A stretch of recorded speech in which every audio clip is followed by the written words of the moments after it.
क्या पढ़ाया था जब मैं शुरू में सबसे फर्स्ट और सेकंड क्लास किया था? इंडस वैली सिविलाइजेशन और प्री हिस्टोरिक एरा, है ना? ये सब तो पढ़ा दिया था उस समय। तो चलिए ठीक है। बेसिकली देखिए, बुद्धिज्म जैनिज्म के क्वेश्चन के लिए तैयार रहिएगा, ठीक है? मॉडर्न इंडियन हिस्ट्री के क्वेश्चन हो सकता है कुछ रैंडम पूछ लिए जाए, है ना? ऐसा कुछ हो सकता है, तो तैयार रहिएगा, रिवाइज करते रहिए माइंड में बैठे बैठे तब तक मैं आगे बढ़ता रहता हूँ, है ना? हम लोग मॉडर्न एम्पायर की बात कर रहे हैं, और मॉडर्न एम्पायर या फिर मॉडर्न एम्पायर के अंदर हम लोग 3 बड़े शासकों के बारे में चर्चा कर रहे थे, जिसके अंदर हमने चंद्रगुप्त मौर्य और उसके बाद बिंदुसार और अब लास्ट में हम लोग अशोका के बारे में यहाँ पे चर्चा करेंगे, ठीक है? अगर मैं बात करूँ कि हम एडमिनिस्ट्रेशन या प्रशासन की चर्चा करें तो हम कर चुके हैं कल के क्लास के अंदर, है ना? प्रशासन वगैरह सब पढ़ लिया था, ठीक? अभी बेसिकली हमें अशोका के बारे में पढ़ना है, अशोका के एम्पायर के बारे में पढ़ना है और अशोका से जुड़ी हुई लाइफ की कुछ चीज़ों के बारे में चर्चा करनी है, ठीक है? तो अशोकन एम्पायर या अशोका के बारे में कुछ चीज़ें यहाँ पे चर्चा करेंगे, उसके बारे में आज का क्लास है, ठीक है? कल हम लोग यहाँ पे चंद्रगुप्त मौर्य और बिंदुसार के बारे में ऑलरेडी पढ़ चुके हैं, ठीक है? तो इससे रिलेटेड कुछ ज़्यादा चीज़ें पढ़ने की जरूरत नहीं है, बस इसके अंदर चंद्रगुप्त मौर्य का रिलीजन जो था, अगर हम धर्म के ऊपर जाए तो जैनिज्म का प्रमोशन दिखाई देता है और इनके में आजीविका का, ठीक है? आजीविका का प्रमोशन दिखाई देता है। अच्छा, अगर मैं बात करूं चंद्रगुप्त मौर्य का गुरु जैनिज्म के अंदर कौन था, तो आप क्या नाम लेंगे? हाँ, चाणक्य जैनिज्म का नाम है। जैन धर्म तो इन्हें एक्सेप्ट कराने वाला, हाँ, भद्रभाव, हाँ जी, भद्रभाव जो थे वो इनके गुरु थे। अगर जैनिज्म की शिक्षा दीक्षा देने वाले कोई व्यक्ति हैं तो वो भद्रभाव। आजीविका सेक्ट में बिंदुसार को ये शिक्षा देने वाले कौन थे?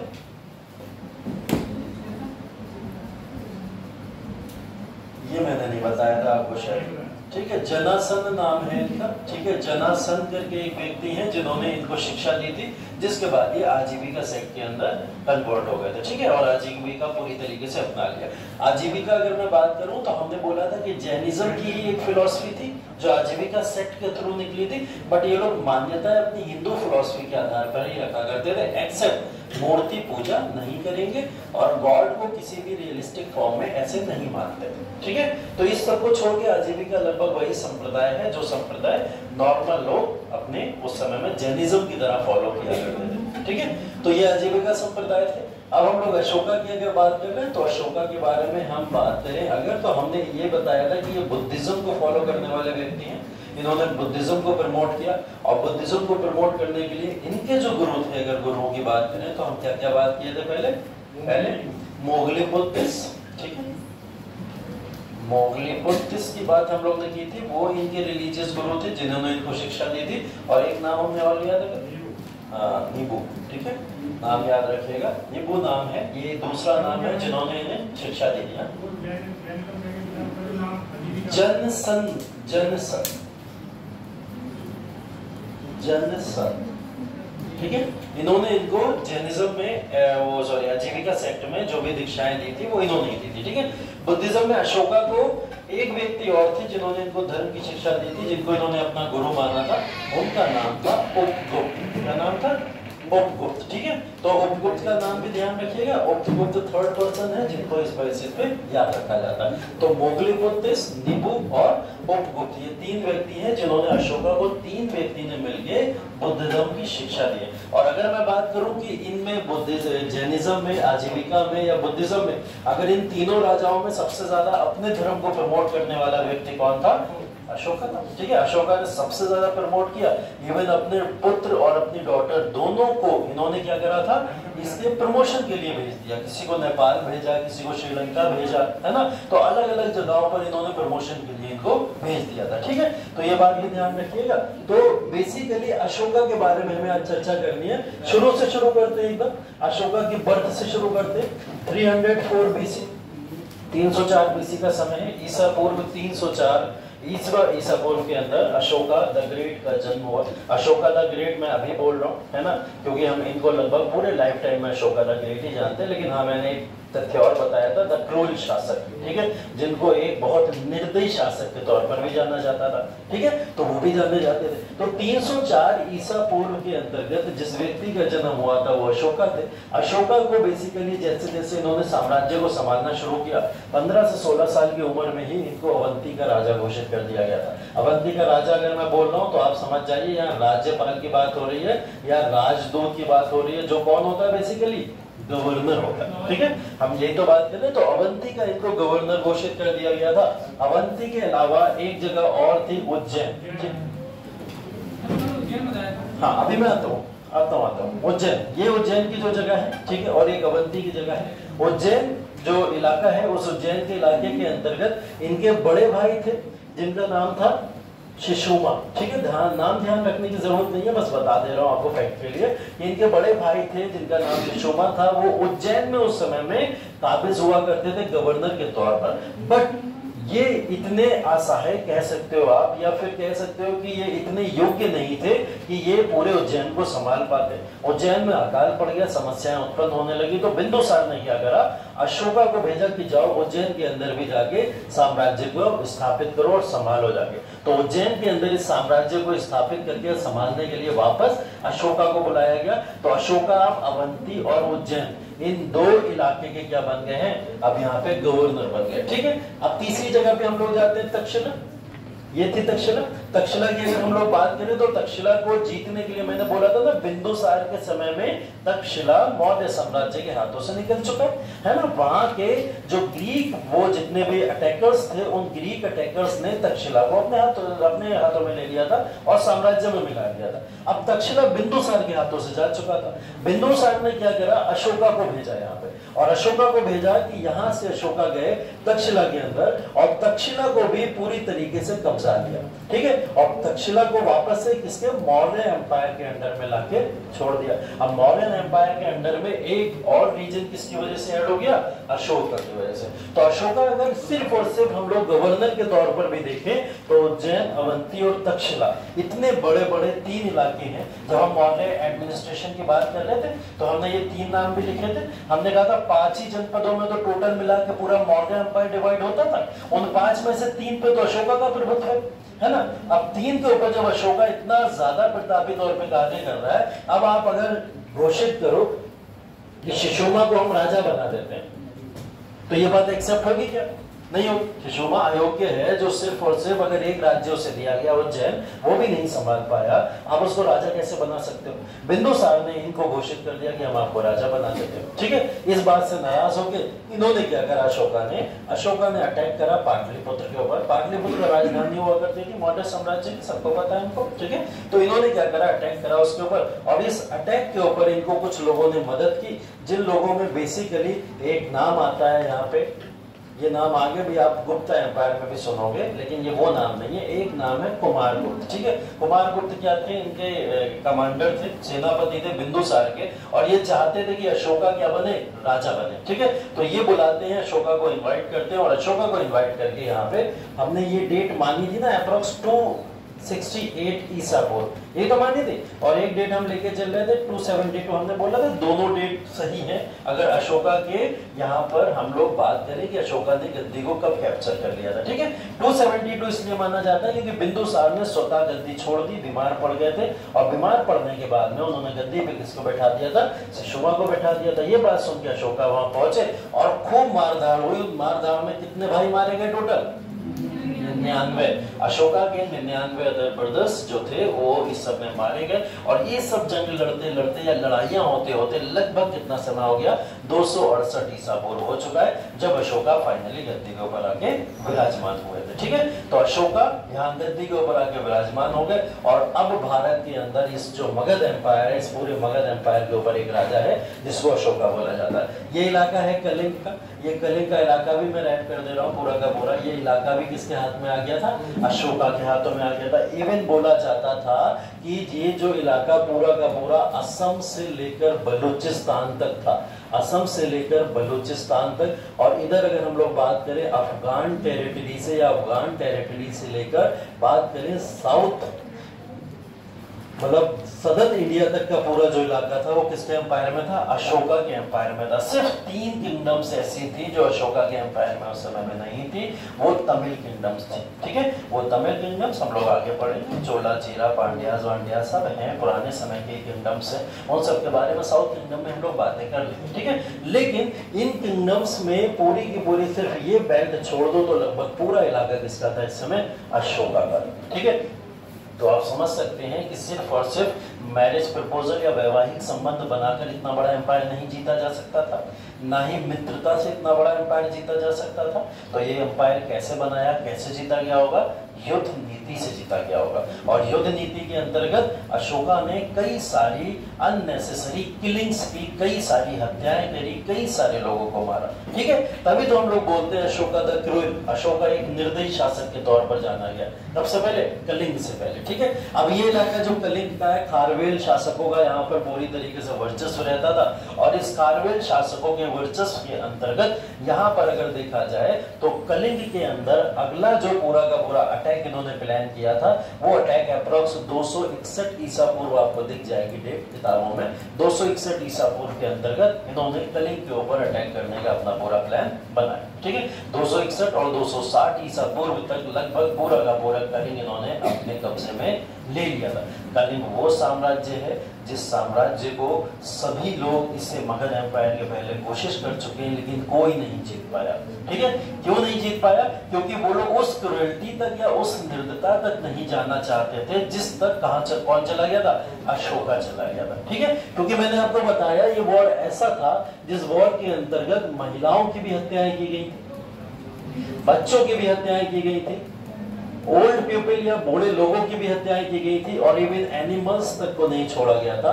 मतलब इन कैटेगरी के हर एक प्राणी की हत्याएं इस समय में की गई थी। ठीक है, और ये हत्याएं इतनी ज्यादा थी कि अशोका खुद देख के, इस सारे के सारे मैटर को देख के खुद पिघल गया इस बात पे कि इतनी हत्याएं।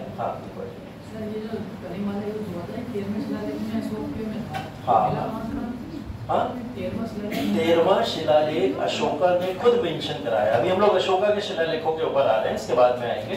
तो अशोका ने अपने 13वें शिलालेख के अंदर इस बात को लिखा है। कलिंग की जो बातें हम लोग कर रहे हैं ना, ये बातें हमें मिली कहाँ से? वो शिलालेख का ही वर्णन है जो शिलालेख के अंदर लिखा है कि इतनी हत्याएं करने के बाद मुझे एहसास हुआ कि मैंने गलत किया, और वो कलिंग के अंदर जो घटनाएं मुझसे हुई उसने मुझे एक संदेश दिया कि अब मानवता की पूरी सेवा में लग जाओ। तब उसने क्या करा था, उसका वर्णन 13वें शिलालेख के अंदर वहां पे मेंशन किया हुआ है। ठीक है, तो ये शिलालेख अभी आएंगे, सारे शिलालेख एक एक करके अभी हमें देखने हैं, सारे के सारे जितने शिलालेख हैं उस शिलालेखों की चर्चा करेंगे। वो रॉक एडिक्ट है जिसकी आप बात कर रहे हो। ठीक है, 13वां रॉक एडिक्ट है जिसके अंदर ये सारा वर्णन दिया गया। तो अशोका ने इस पूरे के पूरे एम्पायर को, मॉडर्न एम्पायर को इतना ब्रॉड कर दिया था कि एम्पायर, शायद इतना बड़ा एम्पायर अगर हम देखें तो भारत के इतिहास में किसी का नहीं दिखाई देता, किसी का नहीं। इवन मैं अगर प्राचीन इतिहास से लेकर आपके आधुनिक भारत तक चला हूं तो भारत के अंतर्गत इतना बड़ा साम्राज्य किसी का दिखाई नहीं देता। मैं आपको कल भी बता चुका हूं, इसमें अफगानिस्तान भी है, इसमें पाकिस्तान भी है, इसमें भारत भी है और इसमें बांग्लादेश भी है। ऐसे 4 बड़े बड़े नेशन तो साफ दिखाई दे रहा है। और इवन नेपाल, भूटान की भी पूरी बेल्ट कहीं ना कहीं इसके अंदर दिखाई देती है। तो इतना बड़ा साम्राज्य स्थापित करके मॉडर्न एम्पायर का अशोका ने बना दिया था। ठीक है, चलो 268 के बाद से लगभग 8 साल गुजरे। 8 साल बाद कलिंग वॉर हो गया। कलिंग वॉर के होने के बाद में अशोका का जो है मन बदल गया, कह सकते हैं उसका मन में बदलाव हो गया, और अब वो हिंसाओं से दूर हटना चाहते थे और बोले कि अब हिंसा किसी तरीके की नहीं करेंगे। क्योंकि इससे पहले तक अशोका ने, मैंने आपको कल एक और तथ्य बताया था कि अशोका पैराडाइज या अशोका हेल करके जाना जाता था, उस चीज को तो उसने बना के रखा था कि अगर किसी को सजा देनी है या तो सीधा आग में जला दिया करता था या मगरमच्छ को खिला दिया करता था। ये तक चीजें सामने देखने को मिला करते थे। ठीक है, तो वो क्रूरल्टी का इतना बड़ा एग्जाम्पल सेट किया अशोका ने कि लगभग सामने का कोई एम्पायर उससे लड़ने की कोशिश नहीं किया करता था। ठीक है, फिर अशोका के मन में ये बदलाव कैसे आए, किस तरीके से अशोका ने अपने अंतर मन में इतना बड़ा बदलाव किया, उसकी यहां से गाथा शुरू होती है 260 ईसा पूर्व के बाद। ठीक है, कलिंग वॉर हुआ। कलिंग वॉर के बाद में अगर हम लोग बात करें तो कलिंग वॉर के बाद में इन्होंने अपने आप को कुछ प्रिंसिपल्स या सिद्धांतों में बांध लिया। ठीक है, इन्होंने बोला कि आज से पूरा का पूरा गौतम बुद्ध की जो फिलॉसफी है उस फिलॉसफी को प्रमोट करने की कोशिश करेंगे ये। तो इन्होंने अपना पहला सिद्धांत मान लिया धम्मा प्रिंसिपल। ठीक है, धम्मा का सिद्धांत इन्होंने फॉलो किया। धम्मा का सिद्धांत हिंदू फिलॉसफी में भी दिखाई देता है, बुद्धिज्म में भी दिखाई देता है, और साथ ही साथ में अशोका की फिलॉसफी में दिखाई देता है। अशोका की फिलॉसफी में धम्मा सिद्धांत का मतलब ही अलग है। ठीक है, मतलब ही अलग है। यहाँ पे जो धम्मा प्रिंसिपल की बात हो रही है इसके अंदर पहला ही तथ्य बताया गया है, ओबे योर पेरेंट्स एंड एल्डर्स। ठीक, इसके अंदर इसने साफ तौर पर बोला है अपने धम्मा के सिद्धांत के अंदर अपने से बड़ों का आदर करिए और अपने से बड़े पूर्वजों का भी आदर करिए। पेरेंट्स गार्जियंस आपके जो भी हैं उनका आदर करिए। धम्मा के इसके कुछ प्रिंसिपल जो पूछे जाते हैं कभी कभी वो ऐसे ही पूछे जाते हैं, सीधा सीधा जो लिखा है वही बता दे रहा हूँ। इसके बाद में इन्होंने बोला था रिस्पेक्ट मॉन्क्स। मॉन्क्स कौन होते हैं? बुद्धिस्ट मॉन्क्स होते हैं, है ना। बुद्धिस्ट मॉन्क की अगर बात करें तो कौन है ये लोग? भिक्षुक है ना। भिक्षुकों की बात हो रही है, तो ये भिक्षुकों की यहाँ पे बात हो रही है। Buddhist monk and Brahmins. ठीक है, इन्होंने यहाँ पे जो अगला संदेश दिया था वो ये था कि आप रिस्पेक्ट करिए बुद्धिस्ट मॉन्क्स की, या फिर जो भी बुद्ध के अंदर जितने भी उपासक आते हैं या फिर जितने भिक्षु आते हैं उनकी भी रिस्पेक्ट करिए, साथ ही साथ में ब्राह्मण्स की भी रिस्पेक्ट करिए।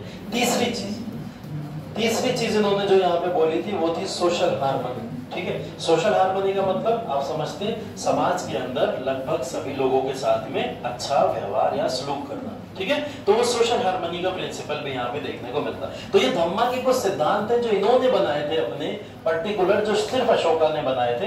ये कोई जैनिज्म, बुद्धिज्म या हिंदुइज्म फिलॉसफी से नहीं लिए गए, ये इनके बनाए हुए स्वयं के प्रिंसिपल थे जो धम्मा के सिद्धांत के ऊपर चला करते थे। ठीक है, पहली चीज तो इन्होंने धम्मा के सिद्धांत को बनाया। दूसरी चीज इन्होंने क्या करी, इन्होंने बोला कि अब ये अडॉप्ट करेंगे बुद्धिज्म को। ठीक है, ये सब कलिंग के वॉर के बाद की बातें हैं। इन्होंने दूसरा जो अपना इसके अंदर दिया तथ्य वो ये था कि अब ये बुद्धिज्म को अडॉप्ट करेंगे, बुद्ध धर्म अडॉप्ट करेंगे। अभी कलिंग वॉर से पहले पहले ये सब बातें अशोका के मन में भी नहीं। ठीक है, और कलिंग वॉर के बाद अचानक से धम्मा का प्रिंसिपल पूरा दिखाई दे रहा है आपको, और ये दिख रहा है कि बुद्धिज्म को अडॉप्ट करने की भी बात ये कर रहे हैं यहाँ पे। ठीक है, और इन्होंने बुद्धिज्म अडॉप्ट करा किनकी शिक्षाओं से? अगेन वो तीन नाम याद रखेंगे आप लोग। कौन कौन से तीन नाम? मोगले बुद्धिस्ट, नेबू और कौन है? उपगुप्त। ठीक है, तो ये तीन नाम जो तीनों इनके गुरु हैं, उन तीनों गुरुओं ने इनको यहाँ पे शिक्षा दी, तो ये बुद्धिज्म में अपने आप को कन्वर्ट कर लेते हैं। तीसरी चीज जो इन्होंने बोली कि सैक्रिफाइस एंड किलिंग। ठीक है, नॉट अलाउड। किसी भी तरीके की अगर परंपरा आपकी बलि प्रथा या फिर किसी भी तरीके की कोई किलिंग की प्रथा है, या चाहे मानव की हत्या से रिलेटेड हो चाहे एनिमल की हत्या से रिलेटेड हो, अब वो मेरे साम्राज्य में अलाउ नहीं होगी। हाँ, मैंने आपको कल बताया था 1100 से 1200 जानवर एक दिन में काट दिया करते थे इनके सिर्फ और सिर्फ दरबार के लोग, है ना, मगध एम्पायर के अंदर। और अब क्या हुआ, इन्होंने सीधा अपना मन बदल के क्या बोला कि अब कोई भी एनिमल किलिंग्स या ह्यूमन किलिंग्स भारत में मगध एम्पायर के अंतर्गत नहीं होंगी। ठीक है, तो ये एनिमल किलिंग्स के ऊपर कहीं ना कहीं रोक है, उस सैक्रिफाइस के प्रिंसिपल के ऊपर कहीं ना कहीं इन्होंने रोक लगा दी थी, जिसके तहत देखा गया कि पूरे मगध एम्पायर के अंदर एनिमल किलिंग्स रुक गई थी।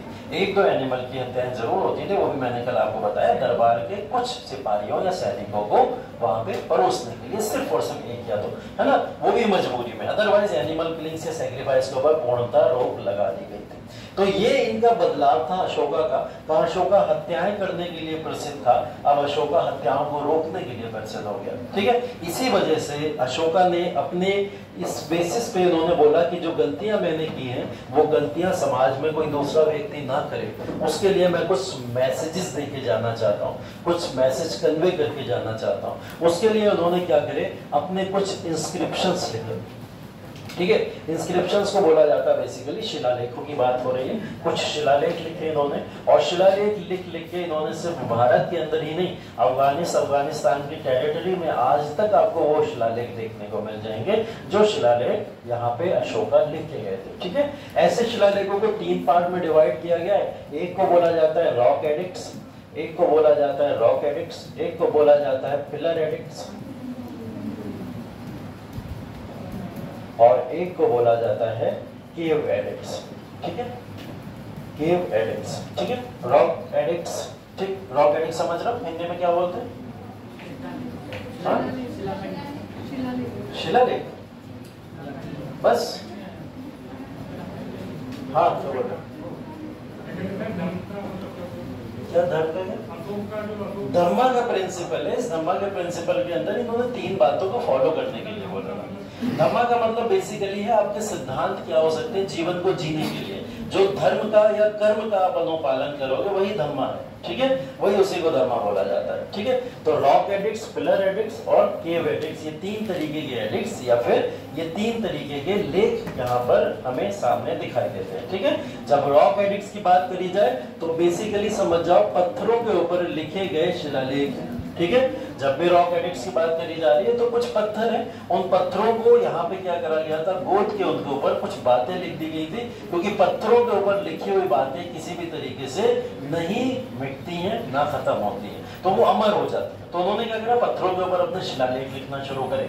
ऐसे ही फिर उसके बाद में पिलर एडिक्ट, आप स्तंभ लेख भी देखोगे यहाँ पे, ठीक है। स्तंभ लेख मतलब कुछ पिलर्स बनवाते थे और पिलर्स बनवा के क्या करते थे, उनके ऊपर भी अपने शिलालेख लिखा करते थे, ठीक है। तो स्तंभ लेख भी आपको यहाँ पे देखने को मिलेंगे। और तीसरा टाइप का था गुफा, ठीक है। गुफा के फॉर्म में भी यहाँ पे आपको लेख कुछ देखने को मिलेंगे। तो गुफा के फॉर्म में जो लेख देखने को मिलते थे, बेसिकली गुफाएं बनती थी, जैसे आप देखोगे अजंता एलोरा की गुफाएं, ठीक है, ऐसे कार्ले और चैत्य की भी गुफाएं हैं, ठीक है। और ऐसी बहुत सारी गुफाएं हैं जिन गुफाओं के अंदर लोगों ने गुफाओं को बनाया और गुफाओं के अंदर बना के उनकी दीवारों के ऊपर क्या लिखना शुरू कर दिया, कुछ अपने मैसेजेस कन्वे करना शुरू कर दिए। तो उन गुफाओं के अंदर जो मैसेजेस कन्वे किए जाते थे उनको गुफा शिलालेख या गुफा लेख बोला जाता था, ठीक है। तो इन 3 तरीके के अशोका के समय में शिलालेख देखने को मिले या अभिलेख देखने को मिले हैं। तीनों अभिलेखों के अंदर उन्होंने कुछ मैसेजेस कन्वे किए हैं, जिसके अंदर अगर पहले यहाँ पे हम लोग रॉक एडिक्ट की बात करें, फर्स्ट रॉक एडिक्ट के अंदर ये वाला प्रिंसिपल लिखा हुआ है कि किलिंग ऑफ एनिमल्स या sacrifice of animals is banned, ठीक है। पूरी तरीके से उसके ऊपर रोक है, आप किलिंग या सैक्रिफाइस एनिमल्स की या जानवरों की नहीं कर सकते, उसके ऊपर इस बात के बारे में दिया गया। और जैसे 13वें वाले के अंदर क्या लिखा हुआ, कलिंग वॉर के बारे में वर्णन दिया गया। तो ये सब बातें मैसेज के फॉर्म में लिखते थे, और मैसेज के फॉर्म में से भारत के अंदर ही नहीं मिलेंगे, भारत के बाहर भी मिलेंगे, आपको अफगानिस्तान में भी मिलेंगी ये सारी चीजें। ग्रीक एम्पायर के अंतर्गत भी ये सारी बातें देखने को मिलेंगी, क्योंकि अशोका के जो संबंध थे वो ग्रीक एम्पायर के साथ बहुत अच्छे थे। चाहे मैसोडेनिया का एम्पायर हो, उसके साथ इनके काफी अच्छे संपर्क थे। सीरिया हो, सीरिया के साथ में बहुत अच्छे संपर्क इनके हुआ करते थे। तो ऐसी जगहों पे ये विजिट करा करते थे, और जब भी विजिट करते थे तो क्या करते थे, अपना एक सिद्धांत वहां पे रख के आते थे या छोड़ के आते थे शिलालेख में फॉर्म, ठीक है। भारत के अंदर इन्होंने जो भी शिलालेख या अभिलेख लिखे, उनकी भाषा कोई बता सकता है क्या थी? भारत के अंदर इन्होंने कौन सी भाषा को यूज किया होगा? प्राकृत भाषा को यूज किया होगा, ठीक है। प्राकृत भाषा को यहाँ पे यूज किया होगा, प्राकृत लैंग्वेज यहाँ पे यूज की जाती थी। प्राकृत ही चला करती थी पहले के पहले, और बहुत चली तो संस्कृत, ठीक है। इस समय में फिलहाल प्राकृत चला करती थी, और प्राकृत में ही सारे के सारे शिलालेख अभिलेख भारत के अंदर मिले, ठीक है। इसके अलावा भारत के बाहर जो ये लिखा करते थे, उसकी लिपि जो होती थी वो खरोष्ठी हुआ करती थी। क्या होती थी? खरोष्ठी लिपि हुआ करती थी। हाँ, मतलब खरोष्ठी लिपि का मतलब बेसिकली फारसी वारसी भाषाओं का संकलन होता था कुछ। उन लिपियों के अंदर भी अशोका ने अपने शिलालेख अभिलेख लिखे रखे हैं वहां पे, ठीक है। तो इनकी भाषाएं भी आपको ध्यान रखनी है, कौन सी भाषाओं के अंदर किस तरीके की बातें अशोका कर रहे हैं। हाँ, 13वां, अरे अभी आ रहे हैं सारे के सारे शिलालेख अभिलेख, टेंशन मत लो, सारे एक एक करके पढ़ेंगे हम लोग यहाँ अभी 14 रॉक एडिक्ट्स पढ़ने वाले हैं। कितने टोटल? 14 पढ़ने वाले हैं यहाँ पे। इन सारे के सारे 14 में सबका वर्णन आएगा, ठीक है। अभी सीधे मत जाओ उसके ऊपर, फैक्ट है, सारी चीजें फैक्ट है, अभी याद होंगी सब। इसके बाद पिलर एडिक्ट्स की बात करें, 7 तो सीधा पिलर एडिक्ट्स दिखते हैं, और उसमें 2 माइनर एडिक्ट्स है और एक और एडिक्ट उसके अंदर पाया जाता है, उसका भी नाम आपको बताएंगे। केव एडिक्ट्स ऐसे 3 से लेकर 4 की संख्याओं में भारत के अंदर पाए जाते हैं, जो केव एडिक्ट्स या गुफाओं के फॉर्म में पाए जाते हैं, ठीक है। ये तो अभी सिर्फ बता रहा हूँ, इसके आगे के और अभी तथ्य सुनो। अशोका की कहानी अभी थोड़ी खत्म हुई है, तभी तो कल छोड़ा था हमने कि लंबा समय लगेगा अशोका को कवर करने में, ठीक है। तो अशोकन एम्पायर जो था प्रॉपर तरीके से मगध के इतने बड़े एम्पायर के अंतर्गत जब फैला, तो उसने बुद्धिज्म को भी साथ साथ में प्रमोट करना शुरू किया, ठीक है। इनके पुत्र जिनका नाम क्या था? महेंद्र, ठीक है। महेंद्र आगे चल के श्रीलंका या नेपाल जैसे इलाके के अंतर्गत यहाँ पर पूरी तरीके से बुद्धिज्म को प्रमोट किया। अशोका के समय में एक बुद्धिस्ट काउंसिल भी हुई थी, पता है ना आप लोग को? कौन सी थी? तीसरी थी, थर्ड बुद्धिस्ट काउंसिल हुई थी। और थर्ड बुद्धिस्ट काउंसिल कहाँ पे हुई थी? पाटलिपुत्र में हुई थी ना, राजधानी के तौर पर देखा जाए तो पाटलिपुत्र लगा दिखाई दे रहा है। तो पाटलिपुत्र के अंदर ये पूरी काउंसिल हुई। इसके अध्यक्ष कौन थे? मोगलीपुत्र, क्योंकि जिन्होंने अशोका को शिक्षाएं दी थी वो मोगलीपुत्र थी। ठीक है, तो ये सारी बातें ध्यान रखनी है बेसिकली। अब देखिए अशोका से रिलेटेड कुछ और तथ्य जो आपके लिए इंपॉर्टेंट है वो भी यहाँ पे देख लीजिए। हाँ प्राकृतिक भाषा। अब देखिए प्राकृत भाषा जो होती है बेसिकली उसको कह सकते हैं कि संस्कृत भाषा की तरह ही एक भाषा ऐसी है जिस भाषा को उस समय में लगभग जन सामान्य भाषा को यूज के तौर पर लिया जाता था। जैसे क्या होता था, भारत के अंदर हिंदी विंदी का कोई वर्चस्व नहीं था। हिंदी भाषा को लोग नहीं ज्यादा जानते थे, ना ज्यादा स्वीकार करते थे। प्राकृत भाषा ऐसी भाषा हुआ करती थी जिसको संकलन के तौर पर जाना जाता था, जो ओरिजिनली भारत के अंदर जन्मी थी और ओरिजिनली भारत के लोग उसको उपयोग में लाया करते थे। ठीक है, अब भाषा के क्या शब्दावलियां होती, कैसी शब्दावलियां होती हैं, उसमें आ बड़ा छोटी कैसे लिखी जाती है, वो सब तो भाषा पढ़ने के बाद ही समझ आएगा। फिलहाल ओरिजिन ऑफ भाषा है वो प्राकृत भाषा भारत के अंदर है। उसकी एक एडवांस फॉर्म आप संस्कृत दे सकते हो आज के समय में। ठीक है, तो उसकी एक एडवांस फॉर्म संस्कृत है। ठीक है, चलिए इसके बाद में अशोका से रिलेटेड बेसिकली कुछ और चीजें जो आपके लिए काम कर सकती हैं वो देखिए। ठीक, अगर यहाँ पे जो कलिंग वॉर की हम लोग बात कर रहे थे जिसमें एक बहुत बड़ा नरसंहार हुआ था, ठीक है, तो इन्होंने क्या करा था यहाँ पे, इसको भैरी घोष को धम्म घोष से बदल दिया था। ये शब्द पूछा गया है क्वेश्चन के अंदर। ठीक है, अभी तो हम लोग जनरल भाषा में समझ रहे थे कि अशोका अपनी क्रूरल्टी से किस में कन्वर्ट हो गया, महानता में कन्वर्ट हो गया। ठीक है, लेकिन जिस प्रिंसिपल को ये बेसिकली मानता था वो प्रिंसिपल था, अब धम्म घोष हमने बोला ना धम्मा के प्रिंसिपल को मानता था, लेकिन धम्मा के प्रिंसिपल को माना कैसे, क्योंकि इसने कुछ छोड़ा होगा तभी ऐसे प्रिंसिपल को एडॉप्ट किया होगा। छोड़ा क्या था? भैरी घोष छोड़ा था। भैरी घोष का मतलब बेसिकली होता है युद्ध की नीतियों के अंतर्गत अपने आप को पूरी तरीके से सम्मिलित रखना और उसके तहत जितना भी नरसंहार या हत्याएं हुए उसके लिए तैयार रहना। तो इसने इस वाली नीति को, भैरी घोष की नीति को छोड़कर कौन सी नीति अपना ली थी? धम्म घोष की नीति को अपना लिया था। ठीक है, ये बात इनसे रिलेटेड याद रखिएगा। ठीक है, और एक और चीज इनसे रिलेटेड बहुत अच्छे से याद रखिएगा, बुद्धिज्म को प्रमोट जरूर कर रहा है। बुद्धिज्म इनके समय में बहुत बढ़ चढ़ के जरूर दिखाई दे रहा है, लेकिन इसका मतलब ये नहीं है जैनिज्म को इन्होंने डिग्रेड कर दिया, हिंदुइज्म को इन्होंने डिग्रेड कर दिया, ऐसा नहीं था। जितना ये सम्मान बुद्धिज्म को दिया करते थे उतना ही सम्मान जैनिज्म को या फिर आप कह सकते हो हिंदुइज्म को भी देखने को मिलता है। ठीक है, तभी इनकी बात करती है कि धार्मिक सहिष्णु नीति को इन्होंने अपनाया था और ये सेकुलर राजा के तौर पर एक बहुत बड़े एग्जाम्पल के तौर पर जाने जाते हैं। अब आप खुद सोचो इस बात को, 260 ईसा पूर्व के अंतर्गत अगर कोई राजा युद्ध छोड़ दे, ठीक है, 260 ईसा पूर्व में अगर कोई युद्ध छोड़ दे और वो राजा 232 ईसा पूर्व तक अपनी गद्दी पे बैठा हुआ, ठीक है, 260 ईसा पूर्व में युद्ध छोड़ दिए, किसी से नहीं लड़ना, किसी साम्राज्य के ऊपर हमला नहीं करना, ठीक है, और हमसे भी कोई हमला करे तो उसकी धार्मिक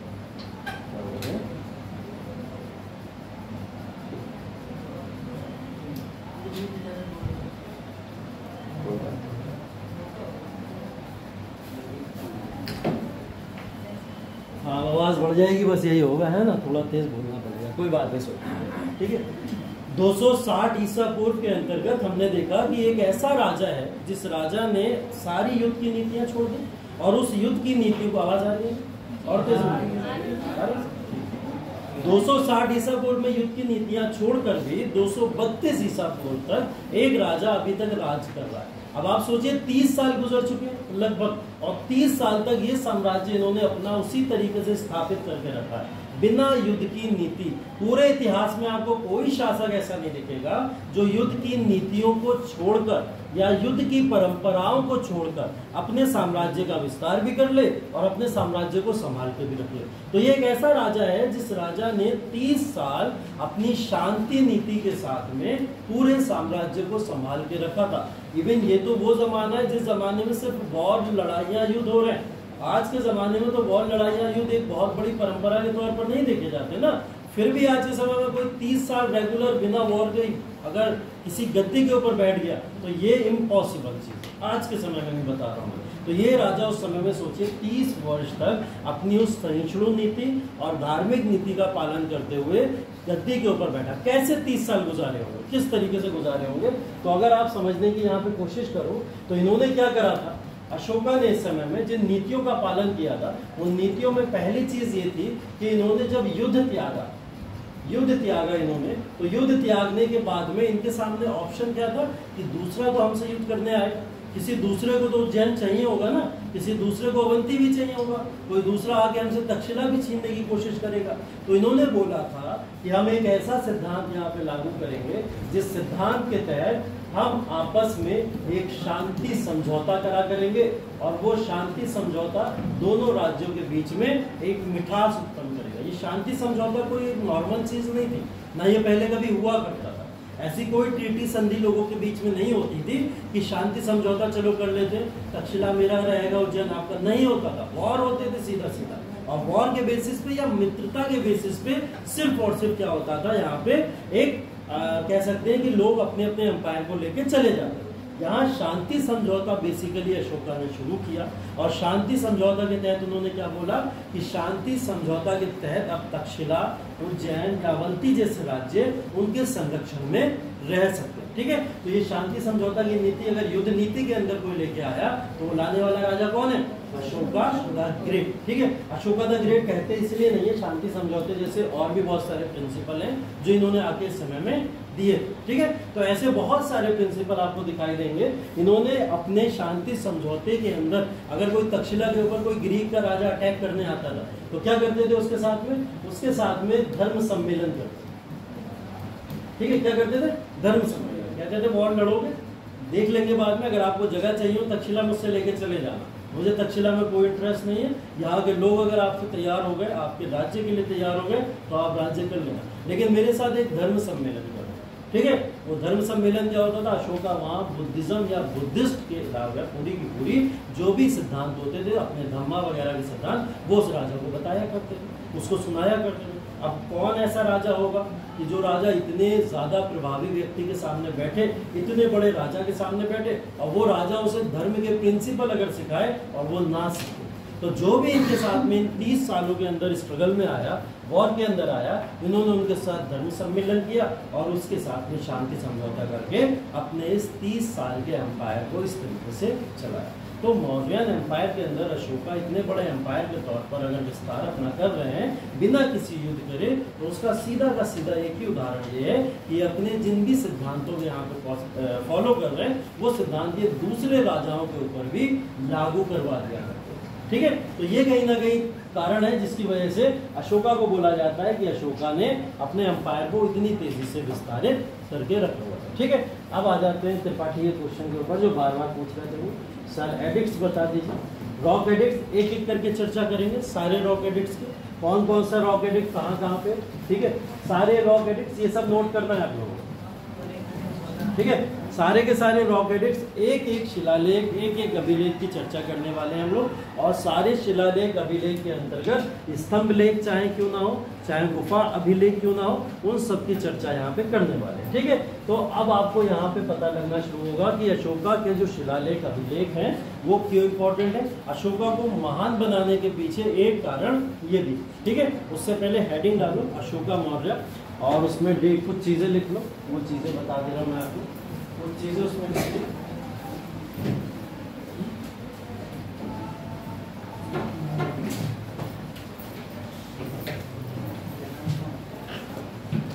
ठीक है, इसके अंदर ये बात लिख दो, उज्जैन और अवंती, उज्जैन और अवंती,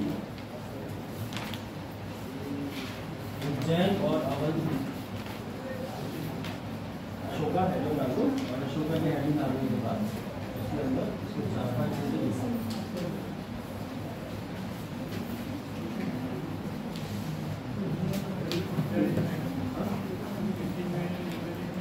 नहीं, अभी हम लोग सिर्फ अशोका की बात कर रहे हैं, उनसे रिलेटेड कुछ तथ्यों की बात कर रहे हैं, शिलालेख अभिलेख में बताऊंगा सारे के सारे।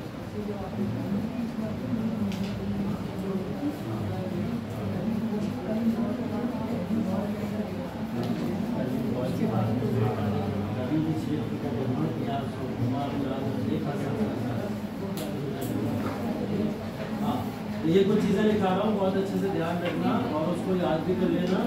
अभी एक सूचना आई, और सूचना के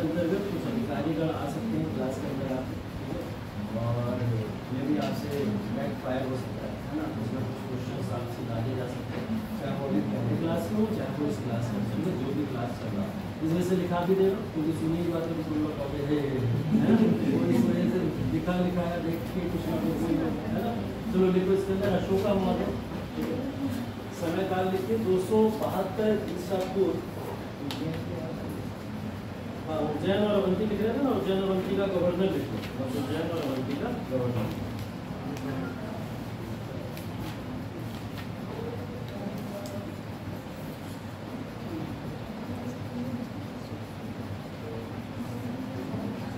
ठीक है, 272 ईसा पूर्व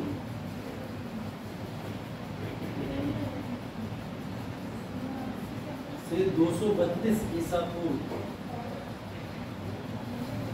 272 ईसा पूर्व से 232 ईसा पूर्व तक मगध एम्पायर या मगध साम्राज्य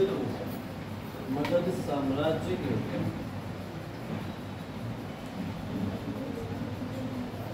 शासन स्थापित किया।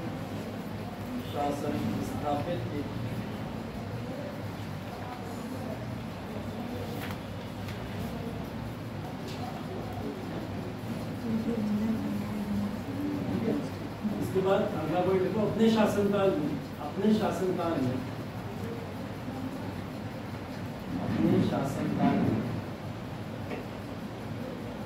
मगध साम्राज्य को असम से बलूचिस्तान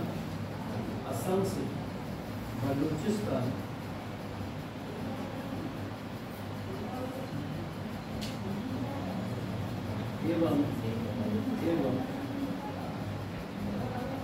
उत्तरी अफगान से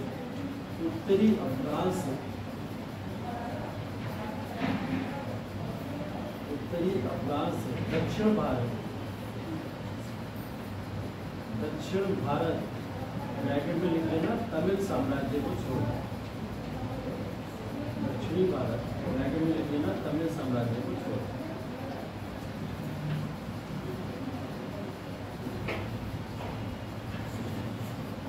विस्तार किया या साम्राज्य का विस्तार किया, ठीक है। इसके बाद में अशोका के साम्राज्य में खारवेल शासकों के साथ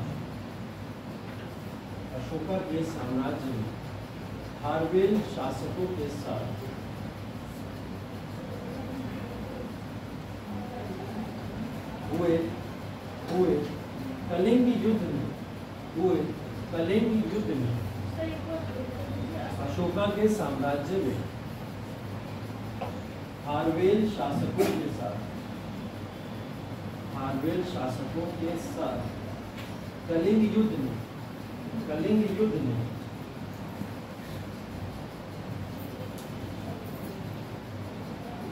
अनगिनत हत्याएं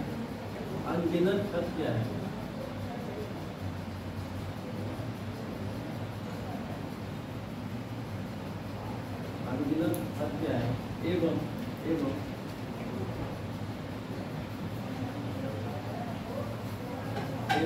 निर्मम तरीके से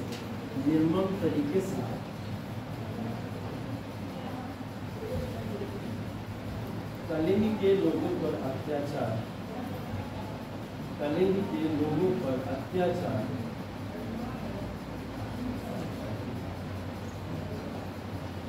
ने अशोका का हृदय परिवर्तन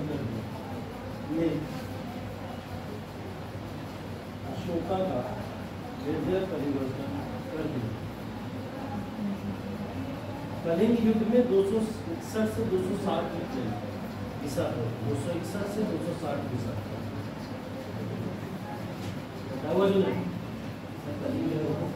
कलिंग युद्ध ने हृदय परिवर्तन कर दिया। कलिंग युद्ध में चाहे 261 से 260 ईसा पूर्व। अशोका ने बौद्ध धर्म स्वीकार कर लिया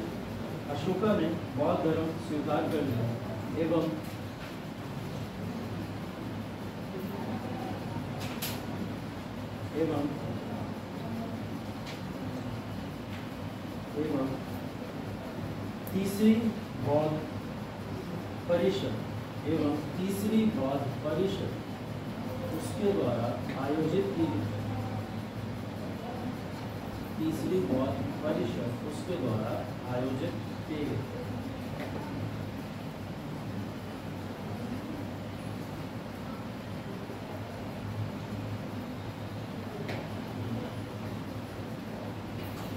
ठीक है, आप इसके बाद लिख लेना अशोका ने अपने सिद्धांतों को अशोका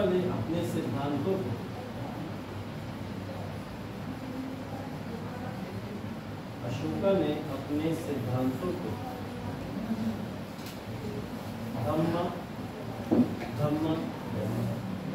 धम्म करके लिख लो, धम्म हिंदी में धम्म लिखा है, धम्म सिद्धांत के आधार पर तैयार किया। धम्म सिद्धांत के आधार पर तैयार किया। धम्म सिद्धांत कोई पूछेगा बता लो ना, इसे लिखाने की कोई जरूरत नहीं है। ठीक है, इसके बाद लिखिए अशोका ने लोगों तक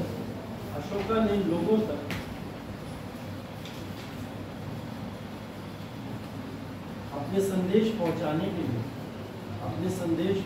के लिए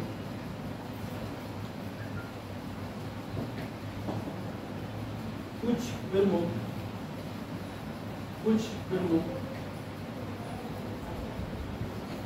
अभिलेखों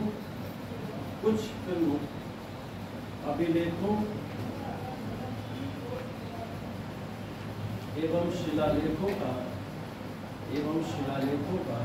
निर्माण कराया।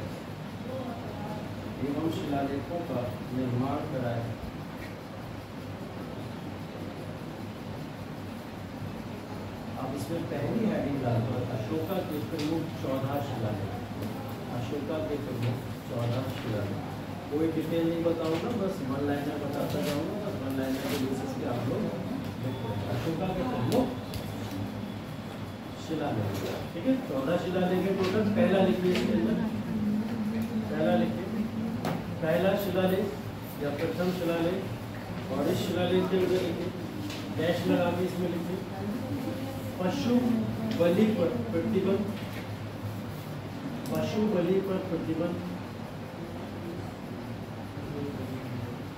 दूसरा शिलालेख लिखिए, सिर्फ डैश लगा के वन लाइनर टाइप में लिखते चलिए, सिर्फ डैश लगा के वन लाइनर। दूसरा लिखिए मनुष्य और पशुओं का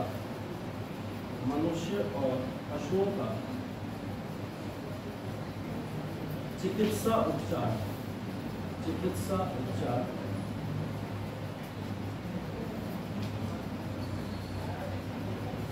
और कॉमा लगा के इसमें एक चीज और लिख लीजिएगा, दक्षिण भारत के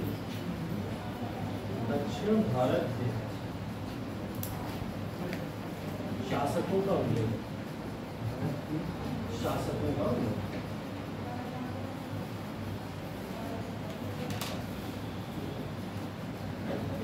तीसरे वाले में लिखिए ब्राह्मणों के प्रति उदारता।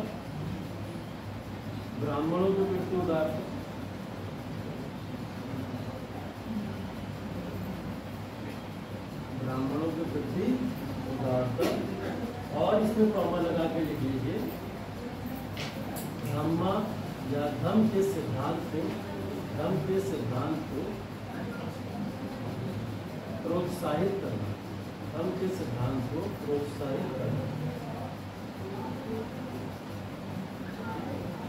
चौथे शिलालेख में लिखिए भैरी घोष की जगह अभी तो बताया था ना, भैरी घोष की जगह धम्म घोष।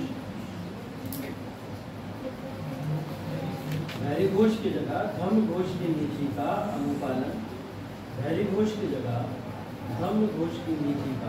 अनुपालन।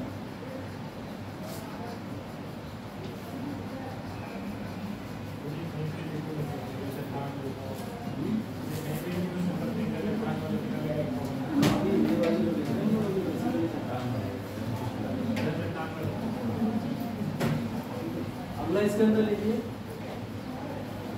धम्म महामात्र मतलब समझ लो रिलीजियस जो लोग होते थे, जो पंडित या पुरोहित बुद्धिज्म में कहलाते हैं। हाँ, बाद में लिखिए धम महामात्रों का दायित्व, धम महामात्रों का दायित्व,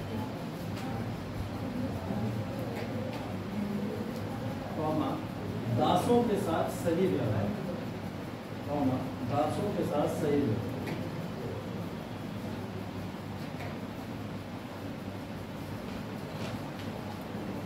छठा लिखिए, कल्याणकारी राज्य, कल्याणकारी राज्य,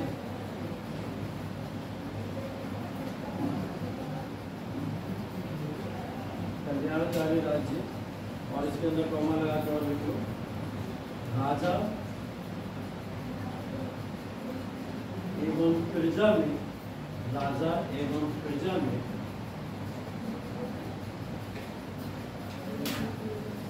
समानता का भाव, राजा एवं प्रजा में समानता का भाव।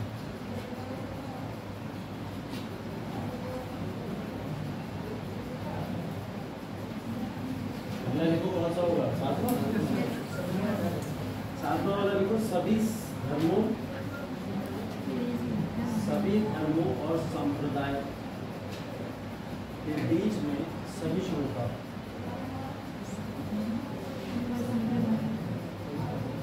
और संप्रदाय के बीच में सहिष्णुता। ठीक है, सहिष्णुता का जो सिद्धांत है वो इस बारे में सहिष्णुता का मतलब सेक्युलरिज्म, मतलब आप और मैं अगर अलग अलग धर्म के हैं तो आप मेरे धर्म को स्वीकार करिए, मैं आपके धर्म को स्वीकार करूँ, मतलब एक दूसरे के धर्म की अभिन्नता और सम्मान कीजिए, एक दूसरे के धर्म को सम्मान। कितने हो गए? नंबर 8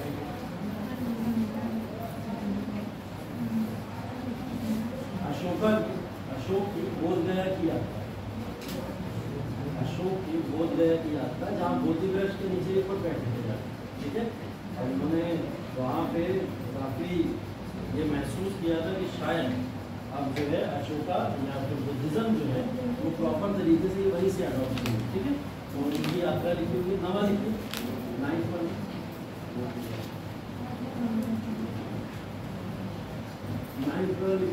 लोकप्रिय त्योहारों या आयोजनों की निंदा, लोकप्रिय त्योहार या आयोजनों की निंदा।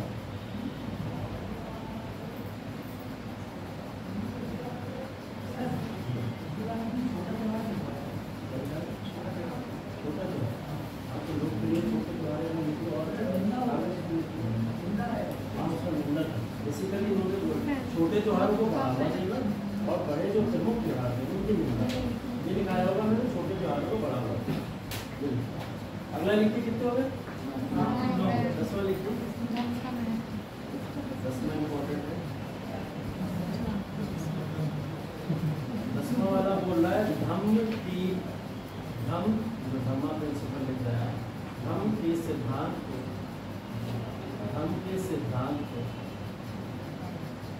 लागू करना, धर्म के सिद्धांत को लागू करना, व्यक्ति की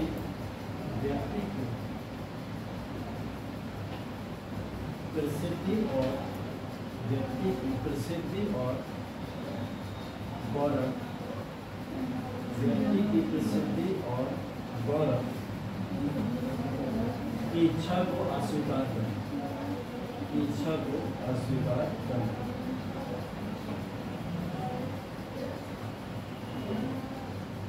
11वां वाला फिर धर्म की बात कर रहे हैं। 11वां वाला बोल रहा है धर्म के सिद्धांत का अनुपालन। हाँ देखो 11वां वाला फिर बोल रहा है धर्म के सिद्धांत का अनुपालन, और डैश लगा कर लिखो दासों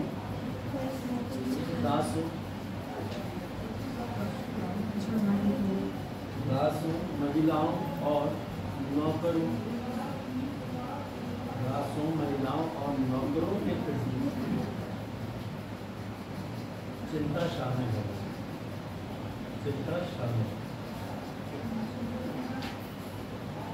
12वां वाला बात ही कर रहा है महिलाओं, 12वां वाला के सम्मान और उनके कल्याण, महिलाओं के सम्मान और उनके कल्याण। 13वां कलिंग पर विजय, कलिंग पर विजय,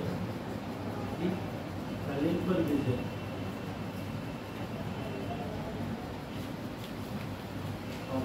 विदेशी राजाओं के साथ संबंध, विदेशी राजाओं के साथ संबंध, जिसमें डैश लगा के लिख लेना, जिसमें डैश लगा के लिख लेना। मिस्र, और कौन से राजाओं के साथ मेरे संबंध अच्छे थे? मिस्र, सीरिया, मिस्र, सीरिया और कॉमा ग्रीक और ग्रीक और ग्रीक। 14वां शिलालेख, 14वां शिलालेख, इसमें लिख लो शिलालेखों का उद्देश्य, शिलालेखों का उद्देश्य। 14वां शिलालेख, शिलालेखों का उद्देश्य।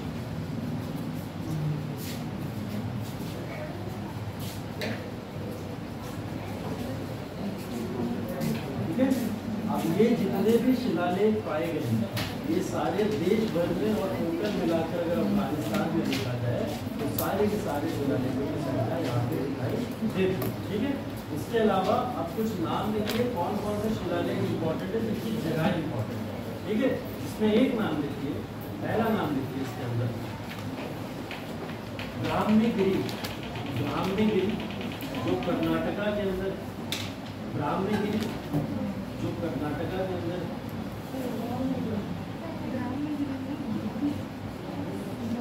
मैं वो शिलालेख लिखा रहा हूँ जो इम्पोर्टेंट शिलालेख हैं और उनके बारे में क्या क्या वो लिखा रहा हूँ। देखो पहले ब्राह्मणगिरी कर्नाटका के अंदर है, इसके अंदर डैश लगा के लिखो। अशोका का नाम लिखता है, अशोका का नाम लिखता है, पता चला कि अशोका के शिलालेख है, कहाँ से पता चला? ब्राह्मण।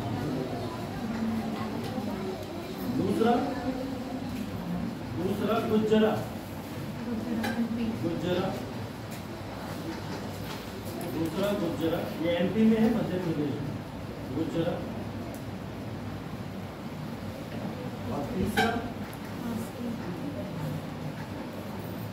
तीसरा नटवर्थ, नटवर्थ ये आंध्र प्रदेश में।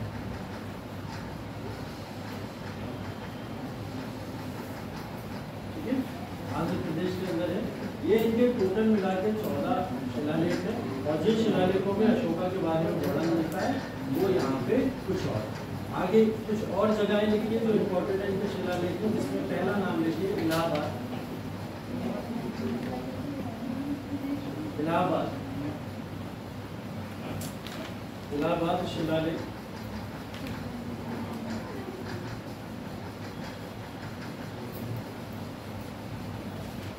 इलाहाबाद शिलालेख। दूसरा लिखिए कांधार शिलालेख,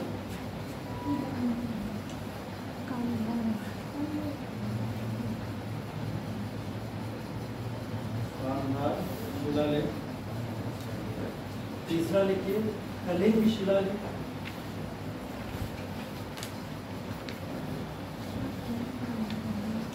ये वही 13वां वाला शिलालेख, कलिंग शिलालेख जिसको हम लोग बोल रहे हैं।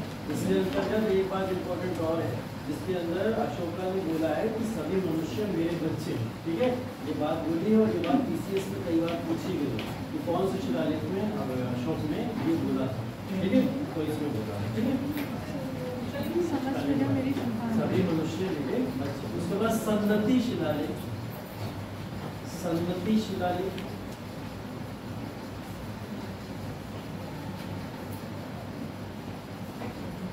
कर्नाटका में है, सन्नति शिलालेख कर्नाटका में।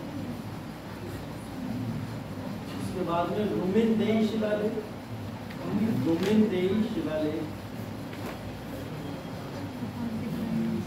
नेपाल के अंदर है।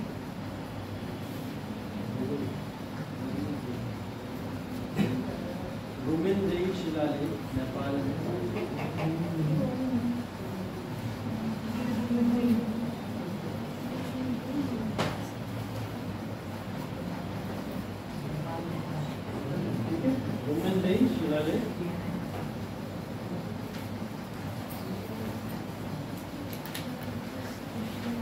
इसके अंदर सेकंड हेडिंग डाल लीजिए पिलर हेडिंग, स्तंभ लेख, स्तंभ लेख।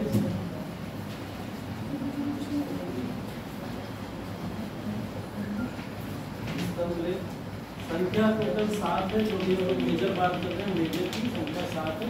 इसमें पहले ही लिख लीजिए मेरठ दिल्ली, मेरठ दिल्ली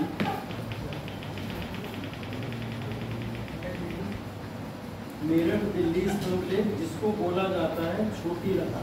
ठीक है, क्या बोला जाता है? छोटी लता। ध्यान रखिएगा, छोटी लता की अगर बात हो रही है तो ये स्तंभ लेख की बात हो रही है जो मेरठ दिल्ली का है। ठीक है, दूसरा लिखिए टोपरा दिल्ली, टोपरा दिल्ली स्तंभ लेख, टोपरा दिल्ली स्तंभ लेख, इसको बड़ी लता बोला जाता है।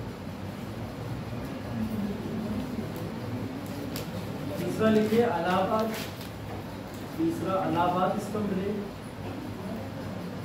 इलाहाबाद स्तंभ लेख। चौथा रामपुरवा,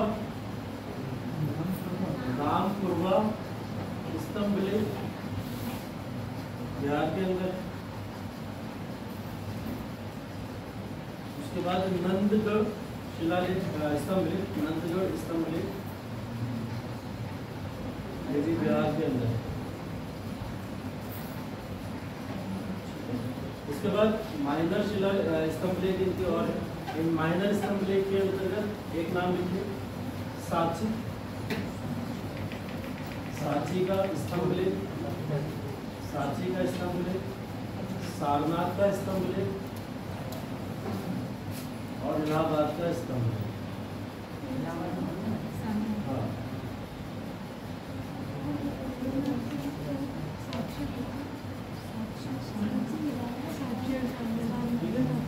और इसके बाद में आपका जो गुफा वाला बचा, गुफा अभिलेख के अंतर्गत सिर्फ और सिर्फ एक अभिलेख लीजिएगा जो बाराबर हिल्स है। ठीक है, बाराबर हिल्स के बारे में बाराबर गुफा अभिलेख। ठीक है, बाराबर गुफा अभिलेख करके लिख लीजिए।